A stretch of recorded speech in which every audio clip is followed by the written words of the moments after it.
lightning quick. And talk about the physicality. Dana Evans wrapping up Clark. Yeah, I mean, this is a foul for sure on the dribble. Trying to find some space, goes reverse, that's 5:51 in the first. The WNBA has long voiced concerns over a lack of media coverage, but now that spotlight is intensifying. This shift is partly attributed to what some call an initiation into the WNBA. However, it's becoming increasingly clear that there is a sense of resentment towards Caitlin Clark. Many players aspire to reach her level of success and visibility, but the reality is they can't replace her unique qualities. Caitlin Clark stands out not just for her skills, but for her individuality. She truly is one of a kind. Her exceptional talent has seemingly made her a target for overly aggressive plays and unsportsmanlike conduct, with opponents seeking to make a statement at her expense. Despite being one of the brightest stars in the league, she finds herself targeted not just by her opponents, but by a wave of hostility that's tough to ignore. From bully ball tactics to direct aggression, it seems there's a joint effort to challenge her rise. As Charles Barkley pointed out, what she's done for the game the last couple of years, I mean, she is a shining star. Then the thing I like about her is she doesn't say a word. She's never said a word about anybody. She just shows up and does her job.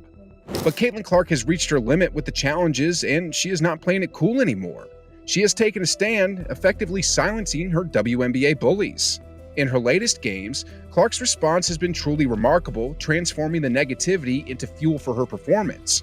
But we'll dive into the details of how she did that in just a moment. Clark's introduction to professional basketball has been anything but gentle. Since her debut, she's endured more than her fair share of rough treatment, shoves, elbows, and full-body hits that stretch the boundaries of normal gameplay. And these aren't just random acts of aggression. They seem motivated by something more personal.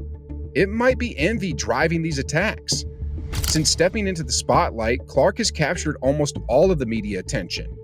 Fans flock to see her, filling seats not just at home games, but even on the road. Her presence alone has boosted ticket sales and lined the pockets of team owners with increased revenue. For many of her peers, who were once top players in the league, it must be a tough pill to swallow. They're not used to being overshadowed, especially by a newcomer, no matter how talented. Perhaps their frustration is compounded by the lucrative endorsements that now seem reserved for Clark. Few things are as infuriating as seeing someone else earn the money you believe you deserve. This sentiment may be at the heart of the hostility she faces. Many players, particularly those who are black, perceive a double standard in how the media coverage and player popularity are distributed. They are convinced that if Caitlin Clark were black, the extraordinary level of fame she has achieved wouldn't be occurring. Also, there's a concern among players about being overshadowed or replaced. Clark is often touted as potentially the greatest basketball player ever, a notion that instills fear in her peers. They worry that she will surpass them in popularity, earnings, and lasting legacy, overshadowing their achievements in the league. The reasons behind her challenging experiences in the WNBA are complex and possibly even intentional.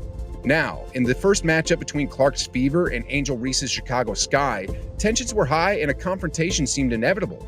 As the game approached its climax near the end of the third quarter, a contentious moment unfolded.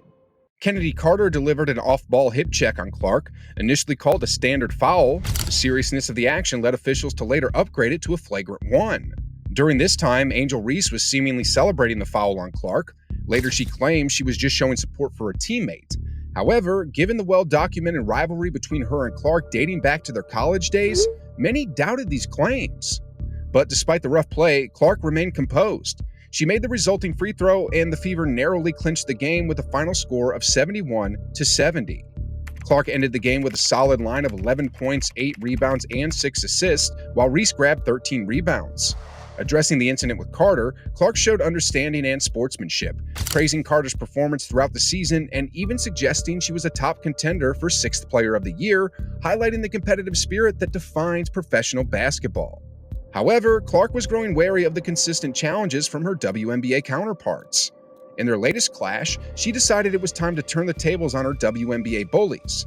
She displayed her Olympian-level skills on the court, yet, due to a controversial decision by the USA women's team, she will not be participating in the Olympics this summer, an exclusion some attributed to an anti-Clark agenda. But I'll let you be the judge on that. During a critical moment in the game, Clark demonstrated why many see her exclusion as a mistake. She caught a pass while sprinting and maneuvered around an Aaliyah Boston screen. She passed her the ball, and after just one dribble, she launched a 30-foot shot. As the ball soared towards the hoop, Clark maintained her follow-through with confidence that the shot was money. And when the ball sank into the net, the arena erupted in cheers. Clark's response was just as dynamic as it has always been. This pivotal game ended with a 91-83 victory for the Fever over the Chicago Sky, marking Indiana's second consecutive win against the Fever and their first back-to-back wins this season. Clark was undeniably the driving force behind the victory, delivering the most comprehensive performance of her young WNBA career. Clark came out firing for the Fever, sinking her first 3 shots and notching 7 points in the opening quarter, a total that matched her entire output from the previous game against the Atlanta Dream.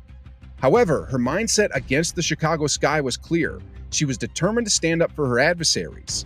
In front of another enthusiastic crowd, Clark responded emphatically. She was flawless from inside the arc, hitting all 7 of her 2-point attempts, and displayed what might be considered her most tenacious defensive effort of the season. And this marked a significant advancement for both the Fever and for Clark herself. Despite facing aggressive play, the rookie's influence was clear throughout the contest. But then the game took a rough turn when, as Clark drove to the basket late in the third quarter, Angel Reese attempted to block her shot. Missing the ball, Reese ended up striking Clark across the head. Clark fell hard to the floor, but she quickly got back to her feet. This incident not only highlighted Clark's resilience, but also significantly affected Reese's game. The foul added to Reese's troubles, landing her in foul trouble and diminishing her impact in the game's second half, ultimately reducing her impact as the Fever pushed forward to capitalize on their momentum. And true to her resilient nature, Clark remained unwavering by Reese's aggressive play and continued to excel on both ends of the court. She took charge of the Fever's offense and significantly bolstered her defensive efforts, which has been a point of criticism throughout her rookie season in the WNBA so far. With less than 6 minutes remaining in the game, Clark found herself defending against Chicago's top scorer. Mabry attempted to shake Clark using a screen set by Camelia Cardoso. However, Clark, showing her improved defensive skills, chose not to go under the screen. Instead, she fought over it and successfully blocked what Mayberry had assumed would be an uncontested three-pointer. Clark ended up dropping a game-high 23 points, shooting 7 for 11 from the field, including 3 three-pointers. She also had 9 assists, 8 rebounds, and blocked 2 shots, nearly achieving a triple-double. After the game, the Chicago Sky rookie suggested that the officiating had been biased against her team during the matchup. She expressed frustration about the inconsistency in foul calls, stating, "I think we went up strong a lot of times and we didn't get a lot of calls. Going back and looking at the film, I saw a lot of calls that weren't made. I guess some people got a special whistle." In contrast, Clark's focus remained undeterred by any controversy surrounding officiating. For her, the game was about seizing the moment and executing under pressure. Reflecting on a critical moment when she was at the free throw line, Clark said, "What's going through my mind is I need to make these 2 free throws. That's all I'm thinking about. Just part of basketball. It is what it is. Just trying to make a play on the ball and get the block." The Indiana Fever have won 3 of their last 4 games, and while Coach Sides acknowledges that the team is evolving and is far from being a polished unit, there are clear signs of progress.